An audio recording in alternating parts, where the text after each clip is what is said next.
বিসমিল্লাহির রহমানির রহিম। প্রিয় সাংবাদিক বৃন্দ,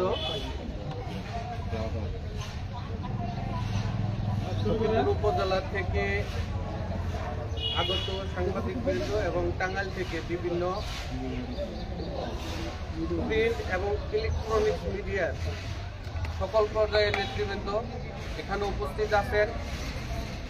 তক্তার চালা পীরে কামেল হযরত শাহ সুফি সামানুল্লাহ আল মোস্তানজি রহমতুল্লাহ আলাইহির মাজার পরিচালনা কমিটির সম্মানিত সভাপতি জনাব নবীন হোসেন এখানে উপস্থিত আছেন। এই মাজারের নামে যে ৭৪% জায়গা নিয়ে নাটকীয়তা,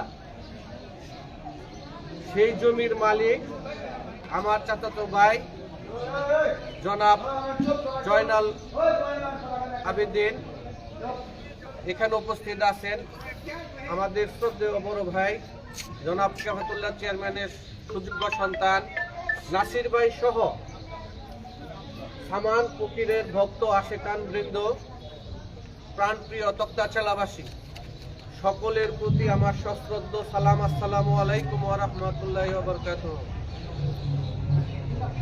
অতীব দুঃখের সহিত আজকের এই সংবাদ সম্মেলন, আপনারা জানেন পীরে কামেল হযরত শাহ সুফি সামানুল্লাহ আল মোস্তানজি রহমতুল্লাহ আলাইহি 1995 সালের অক্টোবরের 9 তারিখে উপাধি গ্রহণ করেন। তার পূর্বে জনাব নবীন হোসেন ভাইকে বলেছিলেন যে তুমি আমাকে এখানে থাকার একটু জায়গা দাও, আমি তোমাকে একটি চান শহর উপহার দেব। তিনি ঠিক তাই করেছেন। 1995 সালের 7 অক্টোবর রোজ শনিবার কাদের সিদ্দিকী সহ 70-75টা প্রাইভেট 200-250 মোটর সাইকেল সহ যখন ওই রুফলের বাড়িতে যাওয়া হয় এবং বলা হয় যে আমি বডি চেঞ্জ করব, আমাকে নবীন জায়গা দেয় না, তখন কাদের সিদ্দিকী সাহেব বলেছিলেন যে কি খবর নবীন, তুমি আমার সামান ফকিরকে জায়গা দেও না কেন? পরে বলল যে আমি আজকে রাত্রের ভিতরেই পরিবারের সাথে কথা বলে ব্যবস্থা নেব। উনি তাই করেছেন। শনিবার দিন রাত্রে আলোচনা করে রবিবার দিন উনি জায়গা দলিল করে দিয়েছেন। বিকেলে এনে মিষ্টি খাওয়াইয়েছেন সামান ফকিরকে। আমি সেদিন সখীপুরে ছিলাম। কাদের সিদ্দিকী রাত্রি 8টার সময় আমাকে তক্তার চালা নামে দেওয়া যাওয়ার পরে যখন তার নিকট আমি উপস্থিত হই, তখন তার শরীরে হালকা জ্বর ছিল। আমি কোনো দিগান্ত না চেয়ে আমি সখীপুর সদর হাসপাতালে তাকে নিয়ে যাই। ডাক্তার তাকে চিকিৎসা নেওয়ার জন্য ব্যবস্থা করেন এবং সারা রাত্রি তার সাথে আমি পরিকল্প করি। যখন ফজরের আজান হবে তখন ডাক্তার আমাকে বলেছিল ডাকার জন্য। আমি যখন নিচে নামি তখন তিনি ওফাত গ্রহণ করেন। সারা রাত্রি তার সঙ্গে হাসি মাখামুখি কথা ছিল। অতীব দুঃখের বিষয়, আজকে আমরা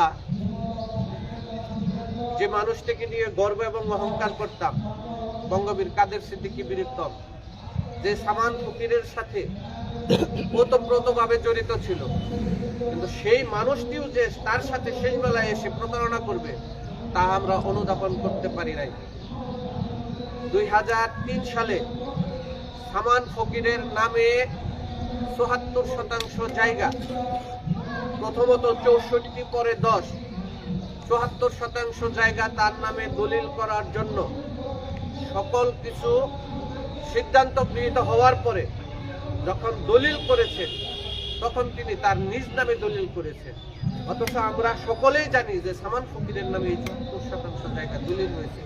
নামমাত্র মূল্যে 2 থেকে 3 লক্ষ টাকার মধ্যে এই জমির যে মূল মালিক সামান ফকিরের মাজার উপলক্ষে এই জায়গাটি তিনি লিখিতভাবে দিয়ে দেন।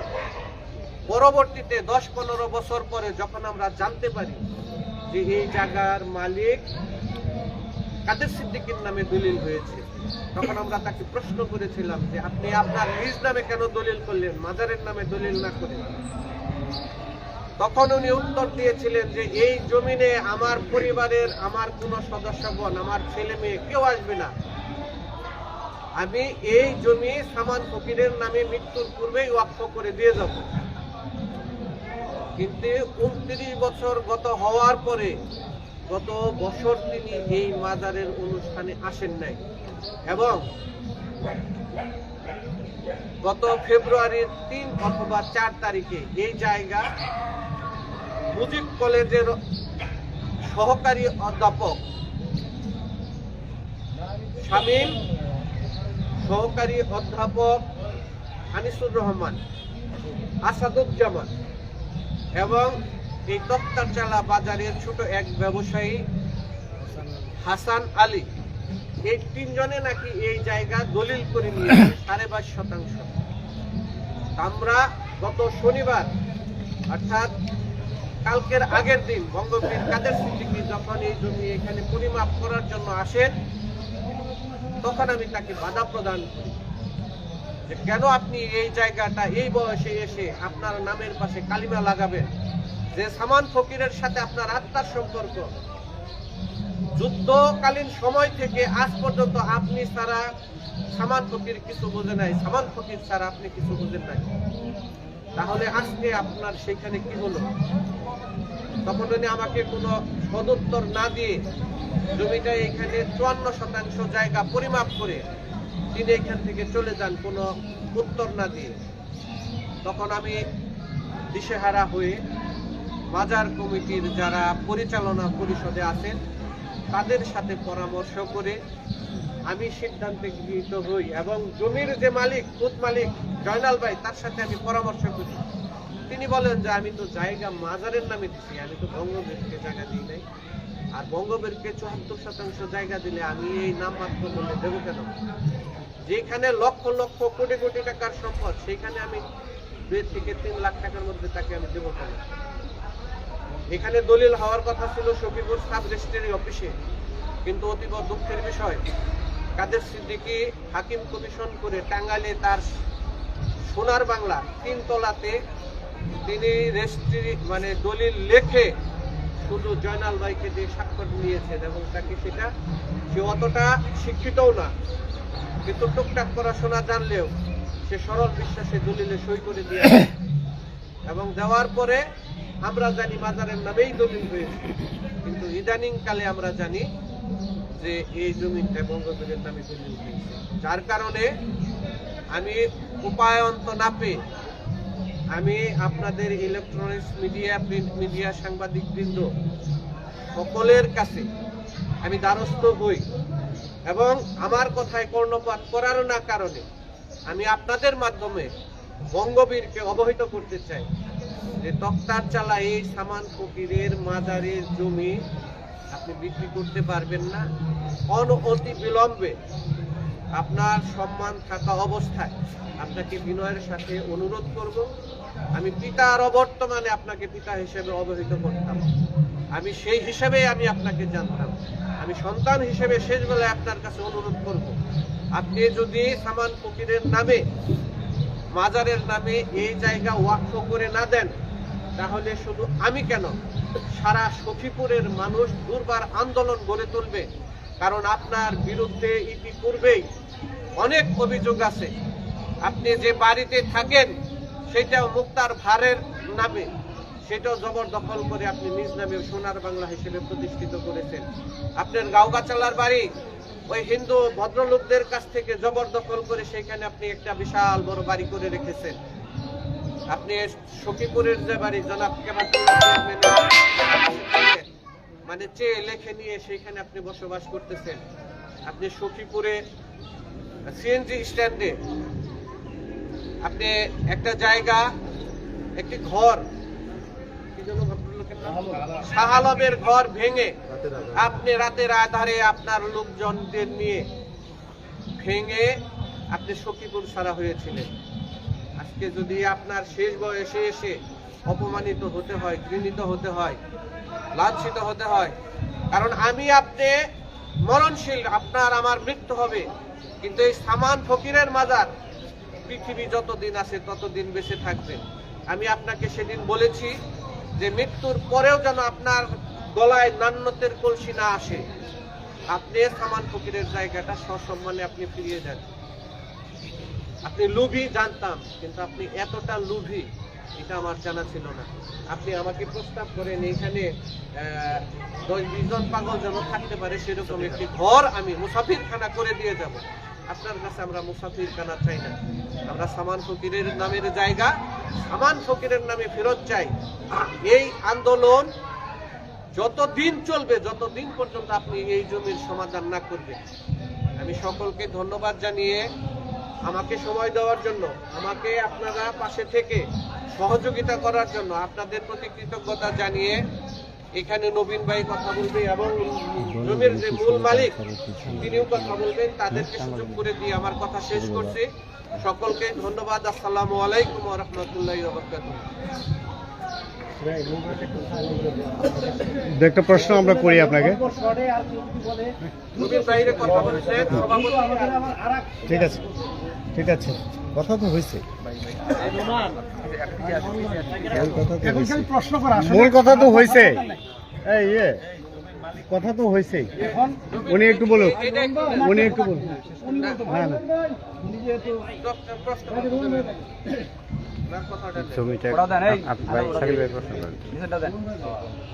জমিটা কি মাজার বলো, আপনি তাছাড়া কেউ নাই, আপনি বলেন।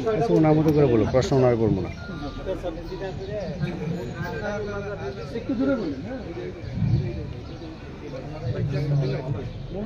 বলতে হবে জমিটা যখন দেয় তখন বঙ্গবিচার বলল যে জমিটা মাজারে ওইভাবেই সেই জমিটা আমাদের শ্বশুরের সবার কথায় জমিটা দিয়ে দিচ্ছিলাম মাজারে জন্য দিয়ে হয়ে গেছে। মাজারে রেখেছিলাম পরে বঙ্গবীর তাহলে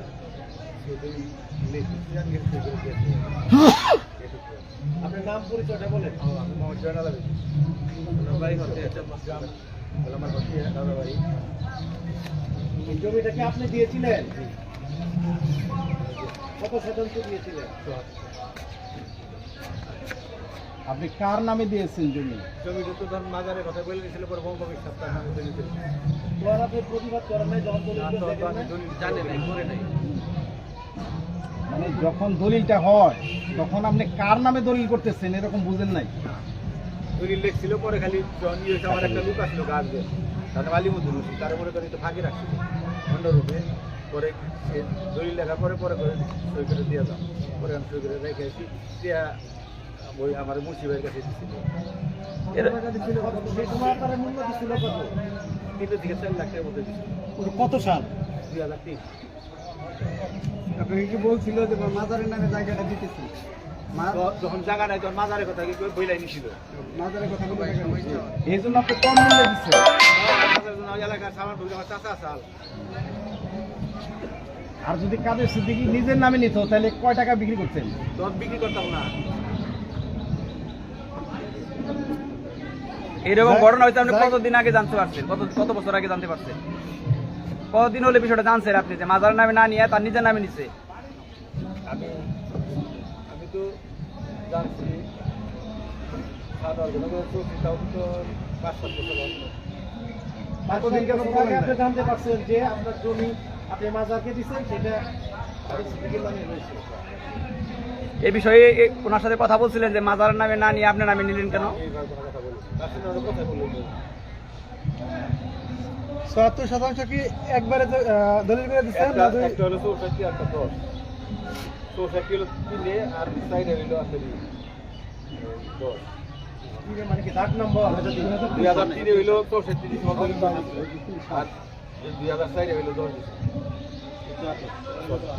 আমি আয়নাল সাহেবকে একটা প্রশ্ন করি যে আপনি দীর্ঘদিন কাদের সিদ্দিকী সাহেবের খুব কাছের লোক ছিলেন, তার দল করেছেন কৃষক শ্রমিক জনতা লীগের উপজেলা কমিটির সাংগঠনিক সম্পাদক। তখন আপনি এই বিষয়টি প্রতিবাদ করেন নাই, জানেন আগেই। এক নতুন করে আমরা যেটা শুনতে পাচ্ছি যে আপনি জাতীয়তাবাদী দল বিএনপিতে যোগদান করেছেন, না, এরকম না। কথা এরকম একটা গুঞ্জন বা আলাপ আছে। আপনি বিএনপির ইফতার পার্টিতেও 2-4টায় গিয়েছেন, এ ধরনের একটা আলোচনা আছে।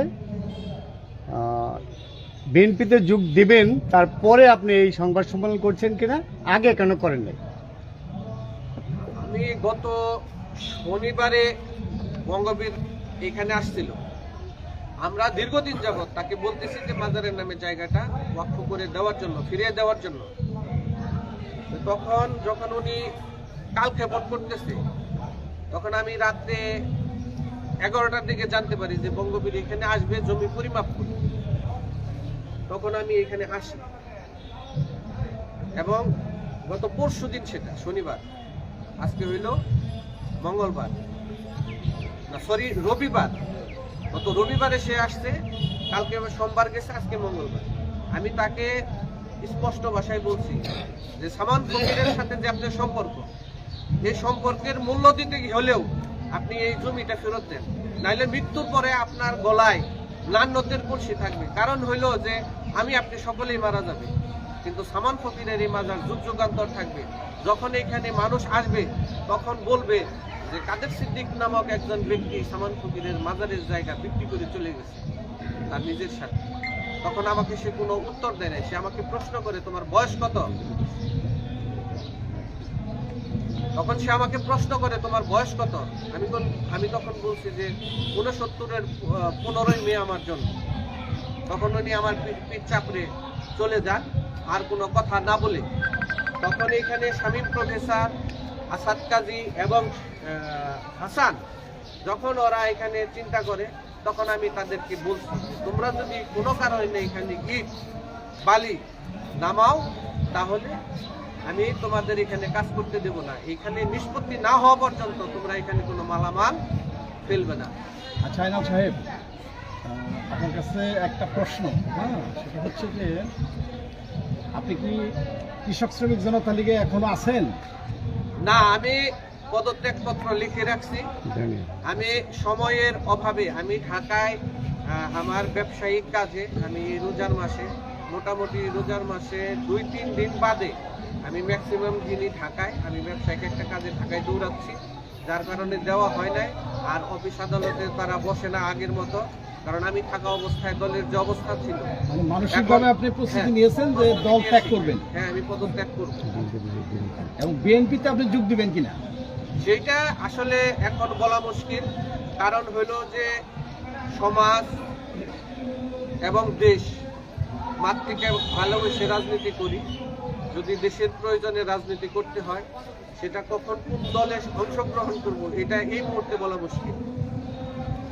আচ্ছা, আমি একটা প্রশ্ন করি। জমি জমা সংক্রান্ত বিষয় সাধারণত আমরা জানি যে আদালতে মীমাংসা হয়, কিন্তু আপনি আইনের আশ্রয় না নিয়ে সংবাদ সম্মেলনের আয়োজন করছেন কেন, বা কি সুবিধা হবে? কারণ হয়তো সুবিধা অসুবিধা এটা আসলে পরের বিষয়।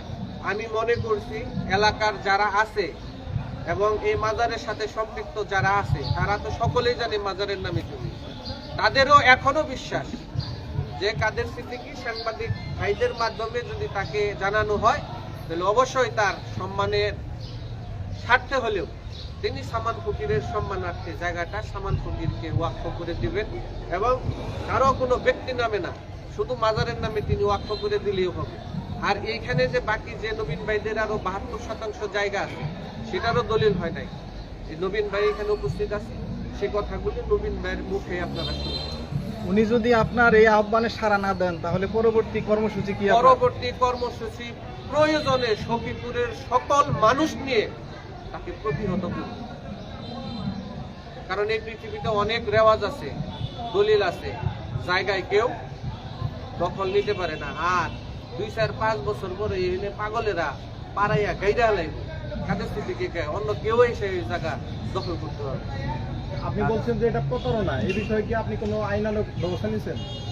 না, আইনানুগ ব্যবস্থা নেই না। আমি তাকে মৌখিকভাবে বলছি, আজকে সাংবাদিকদের মাধ্যমে বলতেছি পরবর্তীতে আমরা কি করব, আমাদের কমিটি আছে, এলাকাবাসী আছে, তাদের সাথে বসে আলোচনা করে তাদের সিদ্ধান্তের সাথে সহমত জ্ঞাপন করে আমি সিদ্ধান্ত নেব। আপনাদের যে কমিটি আছে এটির সভাপতি কে? বর্তমান সভাপতি আমাদের নবীন ভাই, এবং তার শারীরিক অসুস্থতার কারণে তার দায়িত্ব পালন করে আমাদের 5 নং হাতিবান্ধা ইউনিয়নের স্বনামধন্য চেয়ারম্যান শাহজাহান খান রবিন। যদি নবীন ভাই না আসতে পারে তার জায়গায় সে এসে আপনারা কমিটি মিলে কাদের সিদ্দিকী সাহেবের সঙ্গে আপনারা কথা বলেছেন কিনা জি, আমরা এবং বলবেন কিনা? আমরা গত রবিবারে বলেছি, সে আমাদের কোনো সাড়া দেয় নাই, এবং আমরা আগামী দিনেও তার সাথে কথা বলার জন্য প্রস্তুত। তিনি যদি আমাদেরকে বলেন তাইলে আমরা যে কোনো জায়গায় আমরা বসে এটা সমাধানের স্বার্থে, তার সম্মানের স্বার্থে আমরা যে কোনো কিছু সিদ্ধান্ত নিতে প্রস্তুত, কিন্তু তার আগে আসতে হবে।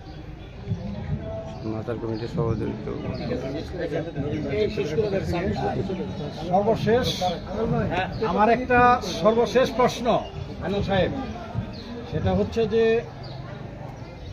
আপনি কি মনে করেন যে বঙ্গবীর কাদের সিদ্দিকী এটা একটা মানে এই মাজারের জমি তিনি বিক্রি করে দিয়েছেন? আপনি কি মনে করেন যে মাজারের জমি কাদের সিদ্দিকী বিক্রি করে দিয়েছেন? আপনি কি এই অভিযোগ? এটাও মানে আমি শুনছি, দাবিটা কি আপনার এখন? আমি কথাটা ক্লিয়ার বুঝতে পারি না। আপনি কি চাচ্ছেন? আমরা চাচ্ছি যে মাজারের জায়গাটা মাজারে ফেরত দেওয়া হোক। এই জায়গা বিক্রি করছে কিনা? বিক্রি আমরা শুনছি, যতটুকু লোকমুখে শুনছি, আমরা তো আসলে দলিল পত্র দেখি না যে 22.5% জায়গা সে বিক্রি করছে ইতিমধ্যে। এটা জানার পরে সে পরিমাপের জন্য যখন আসে তখনই আমরা তাকে বাধা প্রদান করি, এবং সে বুঝাই, সে কৌশলে এখান থেকে চলে গেছে যে এখানে হিতে বিপরীত হইতে পারে। এই জিনিসটা এখানে লোকজনের আনাগোনা দেখে এবং পাগলদের যে ভাব দেখে, তারা যে মানে তাদের যে মানে ভাবমূর্তি, তারা দেখে সে চলে গেছে। জানা সাহেব, সর্বশেষ কথা হলো, আপনি হলো 34% জমি যা শুনছেন মাদারের নামে, কিন্তু হবে না কাদের সিদ্দিকীর নামে। আমার হচ্ছে 22% শুনছেন। এখন মূল অভিযোগটা বলেন যে জমি তাহলে কি মাদারের জমি তিনি বিক্রি করছেন এরকম? আমি এটাই বলবো যে মাজারের জমি সে তার নামে হইলেও আমরা মাজারের জমি হিসেবে এটা চিহ্নিত করে রেখেছি। এটা সকলেই জানে মাজারের জমি।